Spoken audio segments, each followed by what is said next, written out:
2025년 새해에 놀라운 하나님의 은혜가 우리 모든 주의 종들 가정에 또 사역장에 또 하는 모든 일 위에 넘쳐나기를 축원합니다. 아멘.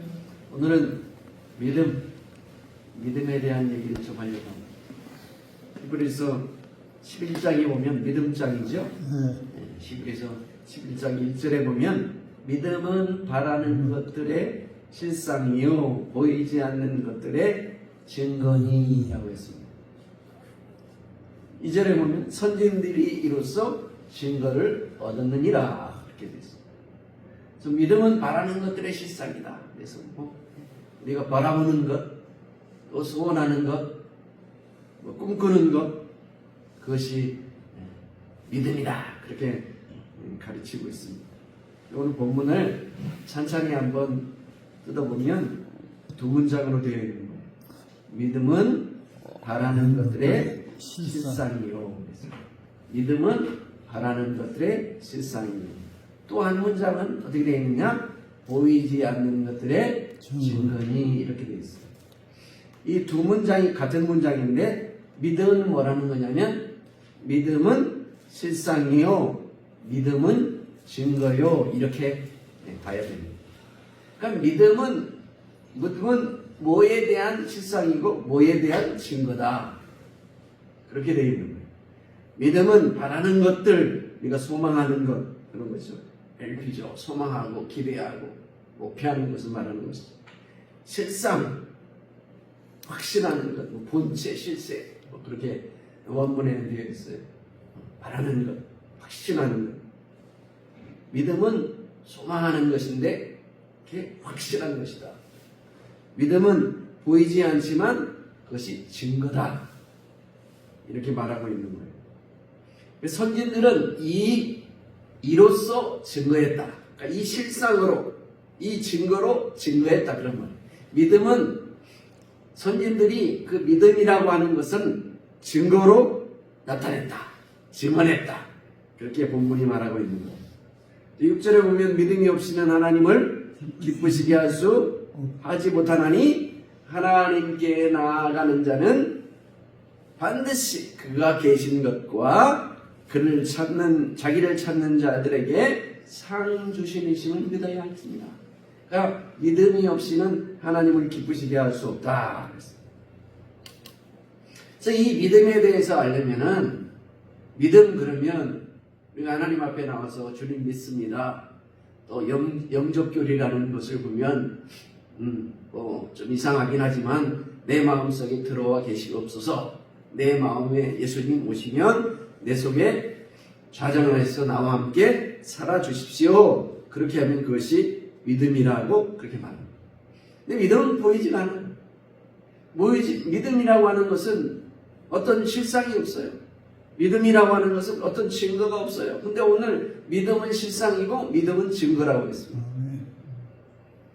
그래서 이 믿음을 알려고 하면 우리 옛날에 선조들이 어떻게 믿었는지를 보면 아는 거예요. 첫째로 우리 인류의 시조가 누구죠?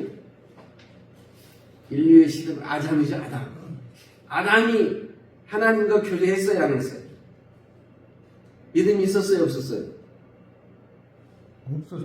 없었어요?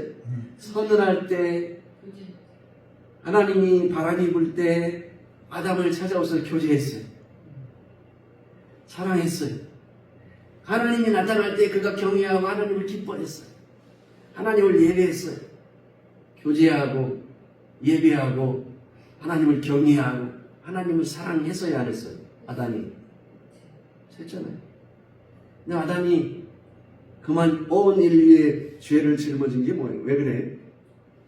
아담이 가졌던 하나님과 교제하고 하나님을 사랑하고 만나고 또 예배하고 하는 것들이 그가 믿음이 되려면 어떻게 했어야 돼?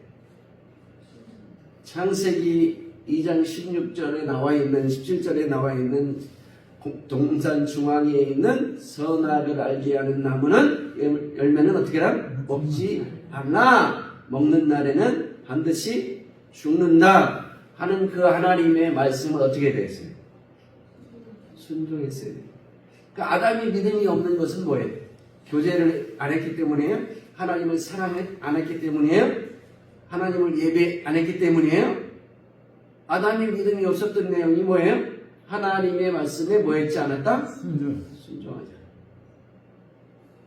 믿음이라고 하는 것은 아담에게 볼 때 그 명하신 말씀에 어떻게 해야 돼요? 순종해야 그것이 믿음입니다.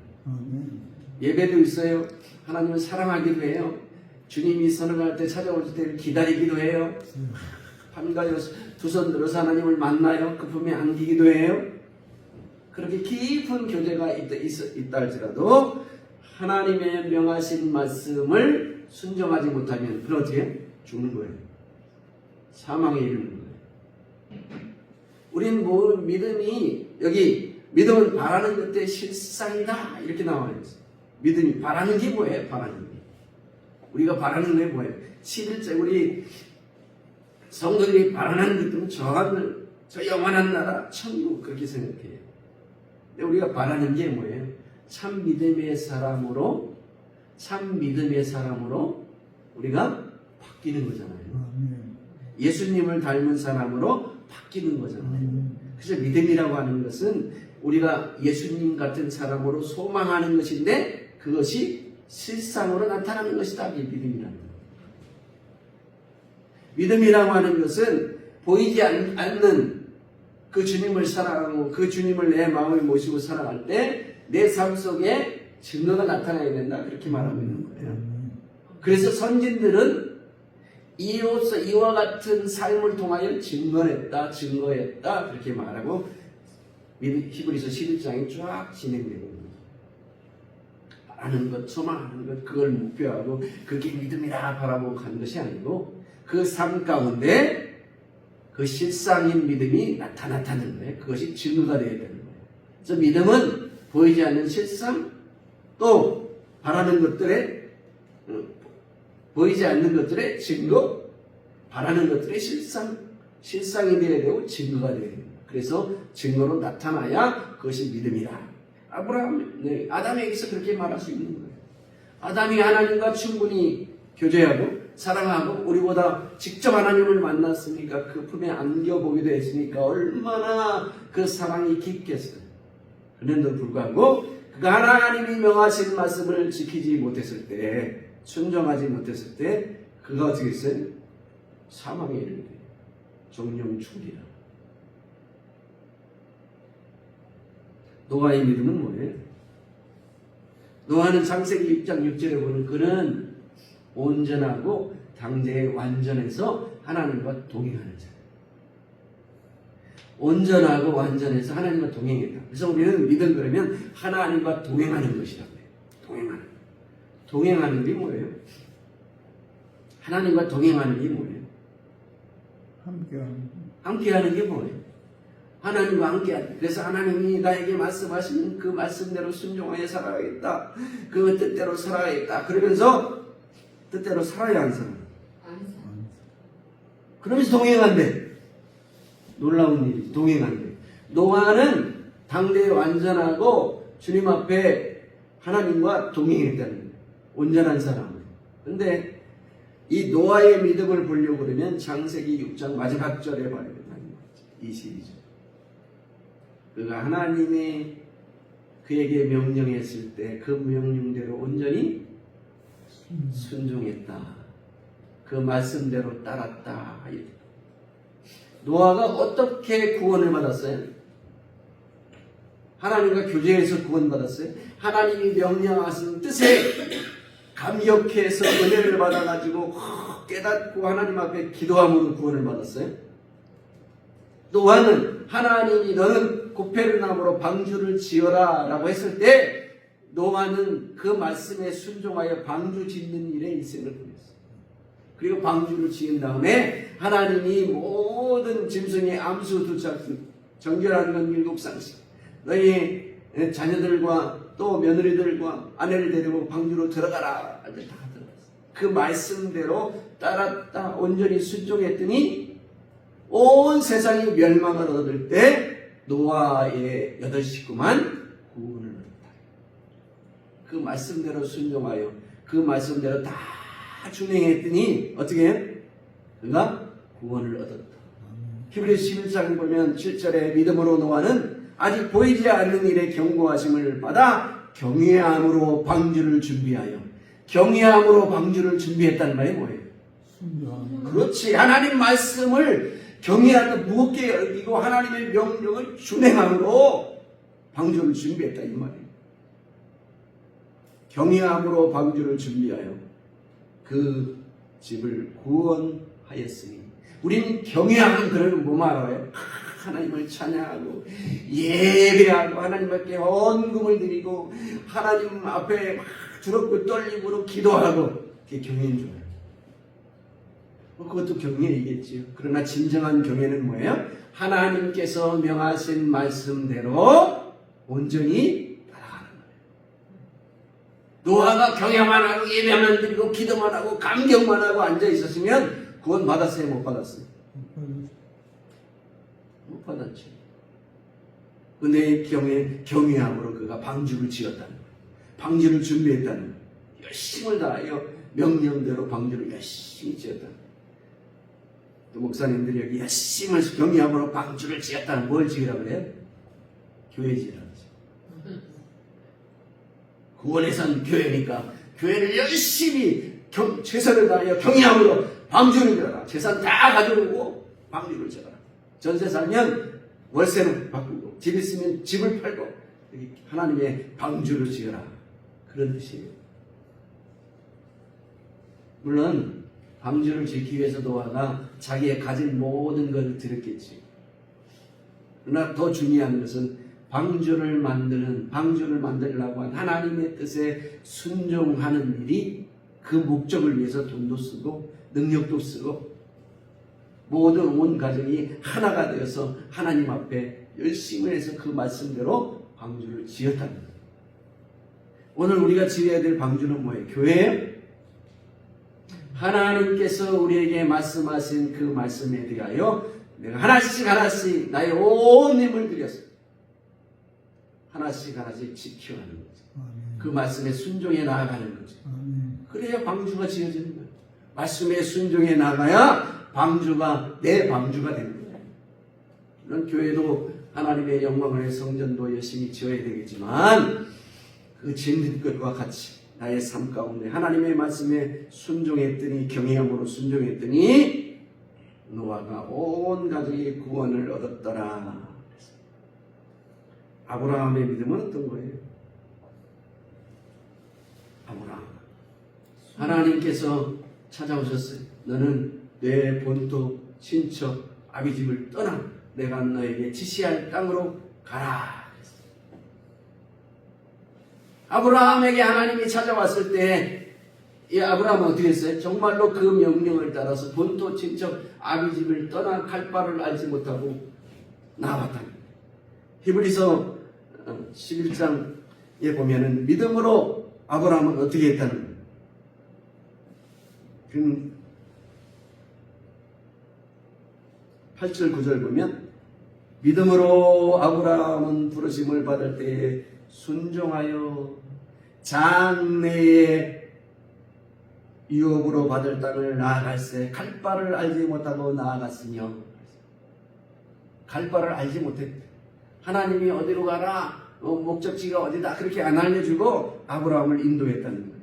믿음으로 그가 이방의 땅에 있을 것 같이 약속의 땅에 거류하여 동일한 약속을 유업으로 함께 받은 이삭과 및 야곱과 더불어 장막에 거주하였으니, 아브라함이 본토 친척 아비집에 있을 때에 그가 잘 살았어요.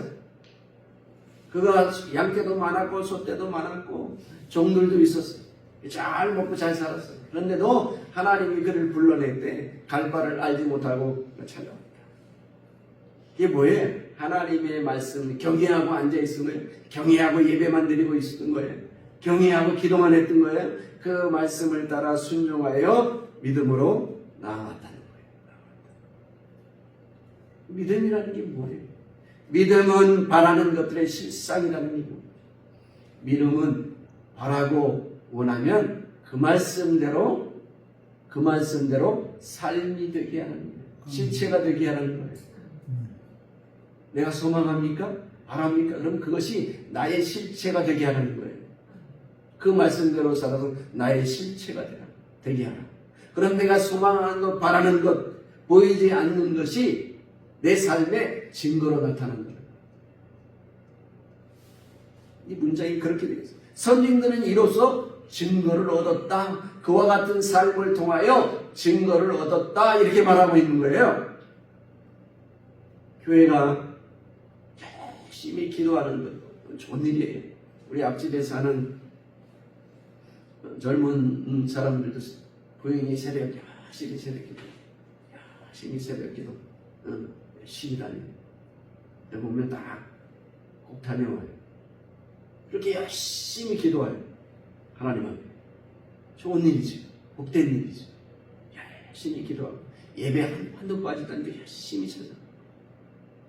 그러나 더 중요한 것은 내가 바라는 것을 목표하면 어떻게 살아야 그곳을 향하는지 바라보고 내 삶에 말씀을 적용하여 그것이 나의 삶의 실체가 되도록 그렇게 살아야 된다. 열심히 기도하는, 너무나 안타까운 것은 간혹 교회에 최선을 다해 매일 그 앞에 새벽기도 앞에 앉아서 평생을 기도하시는 권사님들 가운데 굉장히 삶이 넉넉하지 못하고 좀 나쁜 말로 말하면 구차한 분들이 간혹 있어요. 기도만 하면 다 됩니다. 잠깐. 근데 그분 삶을 살펴보면 빡빡해요.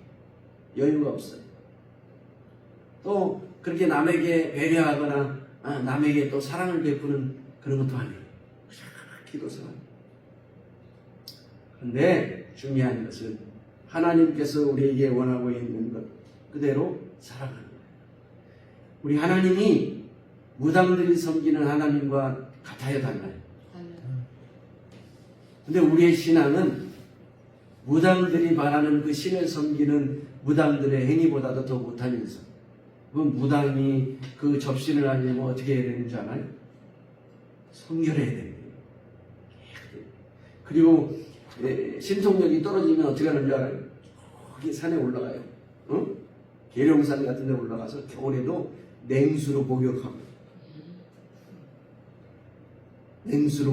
정갈하게 하고 밤에 12시에 그 신이 나에게 와서 능력을 달라고. 교회 다니시는 분은 그렇게 할 수 있어요? 추운 겨울에 얼음 깨치고 냉수로 몸 닦고 정결하게 가가지고 산속에 정결하게 닦을 수는 있다고 쳐도 산속에 그 시간에 무서워서도 못 있을 거예요. 정성을 다해서 최선을 다해서 신을 만나요. 여러분 그러면 하나님이 만나 주실까요?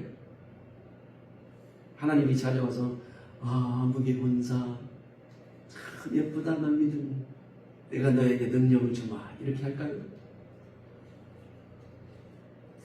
글쎄 그렇게 하시는 분 별로 없을 거예요. 만나신 분들도 있으니까 제가 부인하지는 않지만 환상을 보거나 또는 용사망간의 꿈을 꾸는 가운데 역사가 나타나거나 그런 거는 다 저도 체험해 봤어요. 근데 그게 전부일까요? 그게 다일까요? 제가 기도원에 잠시 있을 때가 있었어요. 담임 목사로 있으면서 기도하면서 정말 하루에 8시간씩 기도하면서 진짜 화장실 가고 잠자는 시 밥 먹는 거 빼놓고는 기도해요. 집회도 인도해야 되니까 조그만 기도원에서 그렇게 기도해 보니까 정말 환상이 나타나고 빈봉사문간에 막 역사가 나타나요. 그래서 저는 하나님이 저를 거기에 쓰실 줄 알았어요. 그 능력으로 나타났어요. 그게 참 믿음이 아니고 그것이 하나님과의 관계가 열심히 기도하면 그런 역사들이 나타날 수 있어요. 그러나 그것이 내 삶의 실상이 되려고 하면 바라는 것들의 실상이 되려고 하면 그 말씀과 그의 뜻을 따라 나아가는 거예요. 아브라함이 하나님의 명령을 받고도 가지 않으면 그가 하나님을 떠나서 갈대아 우르를 떠나서 가나안 땅으로 오지 않았으면 역사가 이루어질까요? 안 이루어질까요? 안 이루어집니다. 하나님은 아브라함만 불렀을까요? 하나님은 아브라함만 불렀을까요? 그런 생각 안 해봅니까? 아브라함 당시의 시대가 욥도 그 당시의 사람이라고 하는 거예요. 아브라함만 하나님이 부르셨겠냐 이 말. 저는 다른 사람도 하나님이 부르셨다고 생각해요. 근데 아브라함만 하나님의 소명에 응답을 하고 찾아온 거예요. 하나님이 아브라함을 선택해서 불렀기 때문에 아브라함을 축복한 게 아니에요. 느헤미야 10장 9절에 보면 아브라함의 충성됨을 보고 그가 하나님의 말씀에 순종하고 그가 따라가고 결국은 아브라함의 믿음은 어디까지 갔어요? 자기 아들 이삭을 하나님이 명하신 대로 번제로 드리는 데까지 갔잖아요. 그의 충성됨을 보고 하나님이 아브라함과 언약을 세우셨다. 교리적으로 하나님이 선택을 해가지고 하나님이 그를 불러서 하나님이 그를 만들어서 하나님이 그를 만드시는 장면이 성경에 나옵니까? 아브라함이 실수하는 장면만 나오죠. 아브라함이 처음 갈대우를 떠나서 가나안에 와가지고 제일 처음에 한 일이 뭐예요? 물론 하나님께 제단을 취하였지만 첫 사건이 뭐냐면 애굽으로 내려가서 자기 아내 빼앗긴 일이에요. 첫 사건. 가뭄을 만난 것이고 가뭄 때문에 애굽에 내려가서 자기 아내를 바로에게 빼앗긴 일이에요. 바로에게 아내를 빼앗기는 과정에서 하나님이 그를 도와주시긴 했지만 그가 그런 과정을 통해 점점점 그가 하나님의 말씀에 어떻게 그 하나님의 말씀에 순종해야 하는지 그렇게 점점점 깨닫고 나중에는 이삭까지 하나님 앞에 드릴 만큼 그가 순종의 사람이 되었다. 충성의 사람이 되겠다는 하나님 앞에 충성한다고 하는 것은 하나님의 말씀 가운데 그 말씀에 순종하는 것. 원수를 사랑하라. 그러면 안 돼도 사랑하려고 하는 거죠. 그리고 사랑하는 거죠. 내 이웃을 내 몸과 같이 사랑해라. 그러면 사랑하는 거죠. 사랑해. 너는 겸손한 자가 되어라. 그런 말하면 겸손해야 되는 거예요. 겸손해. 불의를 떠나 의롭고 정의롭고 거룩한 사람이 되라. 그러면 그렇게 되려고 애쓰고 자기 자신을 맞춰가야 그것이 믿음의 실상이 되는 거예요. 그것이 믿음의 증거가 되는 거예요. 우리의 믿음이 과연 하나님 앞에 참 믿음의 사람인가? 내가 잘 믿고 있는가는 선진들이 어떻게 믿었는가를 보면 아는 거예요. 괜히 하나님이 노아를 우리에게 보여주고 아브라함을 우리에게 보여주는 것이 아니에요. 모세는 어떻게 하나님 앞에 그의 믿음을 보였어요?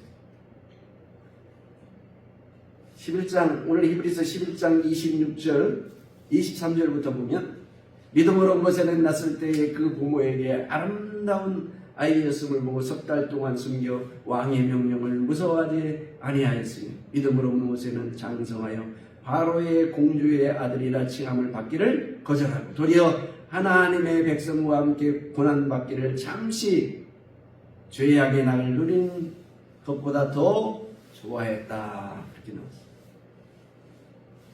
모세를 아름답게 기록하고 있어요. 모세가 처음부터 하나님 말씀 들었어요?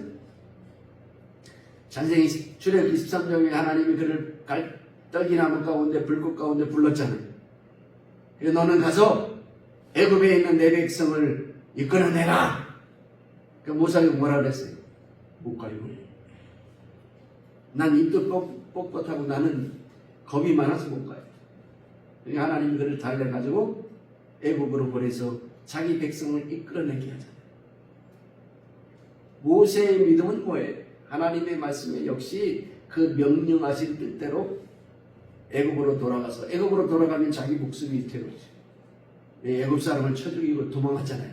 미디안 광야. 그런데 하나님이 애굽으로 다시 돌아가라 할 때 그가 불안하고 두려운 가운데 있었지만 하나님의 명령을 따라 애굽으로 다시 찾아갔어요. 자기 백성을 이끌어내는데 얼마나 40년 동안의 수많은 사건 가운데 모세가 참으면서 그 백성을 인도해낸 하나님의 명령을 따라 순종해서 모세가 하나님의 친구예요. 모세가 하나님 앞에 정말 믿음의 사람, 하나님의 순종의 사람, 오늘 우리에게 축복의 사람으로 보여지는 거예요. 최선을 다하여 그가 열심히 하나님을 따라갔던 것은 하나님이 명령하신 그 명령 하나 때문에 그 명령에 순종하는 삶을 평생 동안 보여주었던 믿음이라고 하는 것은 이와 같은 거예요. 믿음이라고 하는 것은 우리가 하나님 앞에 예배하는 것 필요하고, 기도하는 것 필요하고, 헌신하는 것 필요하고, 또 하나님의 교회를 위해서 예물을 드리는 것 필요하지만은 그것 가지고 믿음이라고 말하지 않아요. 성경에서는 그것 가지고 믿음이라고 얘기하잖아요. 유대인들이 하나님 앞에 예배를 잘해요, 안 해요? 잘해요. 지금도 각을 떠가지고 제사를 드리려고, 제삼성전을 지으려고 지금도 난리를 치고 있어요. 하나님 앞에 예배가 회복돼야 되는데 우리가 피의 예배를 드려야 되는데 그걸 못 드리고 있어서 지금 통곡예배에서 통곡을 하면서 지금도 그래요. 과거부터 이스라엘 백성이 얼마나 세계에 흩어져 있으면서 디아스포라가 되어서 각 나라에 저 모스크바에도 있고 저 독일에도 있고 저 아프리카 지역에도 있고 흩어져서 살면서도 그곳에서도 하나님의 말씀을 그들이 버리지 않고 하나님의 말씀 토라 율법을 읽고 가리키고 전수해가지고 1948년 이스라엘이 회복된 다음에 참 저 모스크바에서도 오고 참 아프리카에서도 오고 세계에서 다 모여들었어요. 그런데도 그들이 말이 다 통했어요. 왜? 하나님의 성경 토라를 히브리서를 읽지 않고 히브리어를 읽지 않고 그 말씀을 다 자녀에게 가리고 연구해가지고 모이니까 다 통하는 거예요. 그래서 이제 이스라엘을 여행하면 재미있는 사건이 있어요. 안식일 사박이라고 안식일날 보면 그들이 전통 복장을 하고 이제 그 모임 회당으로 모임으로 갑니다. 그런데 그들이 전통 복장을 입었던 저 모스크바에서 온 사람들의 전통 복장은 뭐예요? 털모자예요. 털모자.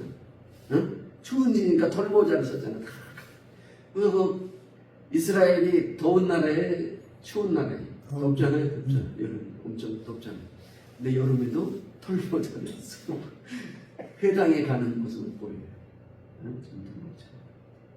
그런 재미있는 관계가 있어요. 고집을 하고 이렇게 쓱 합니다. 물론 뭐 그렇게 더운 저기는 아닐 때지만 내가 갔을 때는 약간 추울 때였긴 했어요. 털모자를 쓰고 간다. 털모자를 쓸 만큼 날씨가 그렇지 않은데 그렇게 쓰고 가더라고요. 그 복장에서 이제 이런 추운 지방에서 온 우리 민족이구나 이렇게 알지. 그들이 이렇게 어느 지역에 흩어져 있어도 하나님의 말씀을 연구하고 지키고 하나님 앞에 제사를 지내는 그렇게 애쓰고 살아왔던 민족. 하나님 더 경건하고 지금도 엘리베이터가 안식일이 되면요 층층마다 다 서요. 왜냐면 안식일이 되면 그것도 못 누르잖아. 일하지 말라고 했으니까. 안식일 날은 엘리베이터가 층층마다 다 쓰게 돼 있어요. 근데 안 눌러도 되는 거예요. 타면은 다 열리니까 손 하나 깐딱 안 해도 내가 내리고 싶은데 다 내리는 거예요. 그러니까 만약에 선풍기나 에어컨이 이렇게 이제 코드가 꽂아 있는데 지나가다 애가 차가지고 코드가 빼지면 어떻게 해요? 껴요, 못 껴요? 못 끼지. 더워도 그냥 지내야 돼요. 그냥 할 수 없습니다. 미리 다 안식일 전에 해놨는데 막 하면 예를 들어 그렇게 하나님 앞에 철저하게 말씀을 지키려고 애쓰는 사람, 그런 믿음, 그런 말씀에 대한 순종 열정, 우리보다 훨씬 믿음이 열정이 많죠. 말씀에 대한 순종. 근데 그들이 예수를 믿지 않아서 신학적으로 예수가 없어서 예수 피가 없어서 그들이 구원이 없다. 우리가 그렇게 말하는데 그건 교리적인 얘기고. 하여튼 그들이 하나님 앞에 이와 같이 열심을 내서 지켜왔던 신앙의 습관들. 그런데 여호수아 24장 31절에 보면 재미있는 게 있어요. 이스라엘 여호수아가 사는 날 동안과 여호수아 뒤에 생존한 장로들 곧 여호와께서 이스라엘 위하여 행하신 모든 일을 아는 자들이 사는 날 동안 여호와를 섬겼더라. 그 다음에 여호와 안 섬겼다는 거예요? 하나님 마음대로 살았다는 거예요? 아니지. 하나님의 말씀대로 살지 못했다. 그 소리예요. 하나님 앞에 예배하거나 하나님 앞에 제사하는 인도를 잊었거나 그런 게 아니고 하나님 말씀대로 살지 않았다. 그 소리예요. 사사기에도 보면 하나님 앞에 제사 지내려고 하는 모습들이 있다. 그래서 우리의 믿음이라고 하는 신앙이라는 것은 우리가 하나님 앞에 받은 말씀의 교훈을 따라 우리의 삶을 살아 그것이 실상이 되게 해야 된다. 그리고 내 삶의 증거가 되어야 된다. 그런 말이에요. 천국 가는 영원한 나라만 바라보는 게 믿음이 아니고 믿음이라는 것은 내 삶의 확실함을 가는 거예요. 그게 재미있는 것은 실상이나 증거라는 말이 원어적으로는 좀 다른 말인데 의미적으로 해석할 때 확신이라고 해석할 수 있어요. 확신이에요. 어떤 확실한 증거가 있어야 됩니다. 그렇게 우리가 이해할 수 있습니다. 그래서 우리의 믿음은 마치 무당이 기도하는 거죠. 간혹 제가 예를 드는데 불교단에서 불쌍하면서 기도하는 사람이 새벽 기도 나와서 하나님 앞에 기도하는 모습, 그것만이 믿음이 아니라 그것은 똑같은 거예요. 불상 앞에 가서 자식을 위해서, 사업을 위해서, 건강을 위해서 기도하는 것이고 하나님 앞에 와가지고 사업을 위해서, 자녀를 위해서 기도하는 것이고 내용이 똑같은 거예요. 진정한 믿음이라고 하는 것은 내 삶이 하나님 앞에서 말씀한 대로 의와 거룩함으로 하나님께서 우리를 지으신 목적으로 점점점 바뀌어가는 것이 믿음이다. 그래서 그것이 실상이 돼야 된다. 나에게 증거가 되어야 된다. 그래야 그것이 믿음이다. 절에서 기도하는, 절에 가서 기도하시는 분들은 몇 번 기도해요? 108번 기도하잖아. 이 일반 평신도들 108번을 해요. 근데 스님들은 몇 번 해요? 3000배, 5000배. 3000배, 5000배. 옛날에 패백 해보셨어요? 결혼할 때? 했죠? 그때 몇 분이나 가족이 왔어요? 많았죠? 많았잖아요. 뭐 시같이 하여튼 신랑 외갓집 외할머니까지 왔잖아. 그럴 때 패백할 때 내가 혼자 절해요? 아니면 옆에서 도와주는 사람이 있어요? 왜 도와줘요? 힘들어서 못 일어나니까. 그거 몇 분 있는 거 패백하는 것도 힘들어 못 일어나. 108배 해야 돼. 3000배, 5000배. 그러면 교회는 너무 쉬운 거야. 믿음이 아무것도 아니야. 기도 나와가지고 그냥 흔들고만 있으면 되잖아. 그게 믿음이 아니라. 하나님의 말씀에 내 삶이 돼요. 그 말씀이 나를 이끌어가야 돼요. 그 말씀대로 살아가는 것이 믿음인 거예요. 믿음인 거예요. 교회 와서 예배하는 건 엉덩이 붙이고 1시간 예배 드리는 건 막 뒤틀려가지고 어제 설교가 왜 이렇게 오늘은 길어 그러면서 앉아있는 그것이 절대로 믿음이에요. 그렇게 위안을 주니까 문제. 믿음은 실상이 돼야 돼요. 믿음은 증거가 되게 돼요. 선진들은 이로써 증거를 얻었는 거예요. 우리의 삶 가운데 이와 같은 믿음의 증거가 날마다 넘쳐나시기를 주님의 이름으로 축원합니다. 아멘. 고마우신 하나님 감사합니다.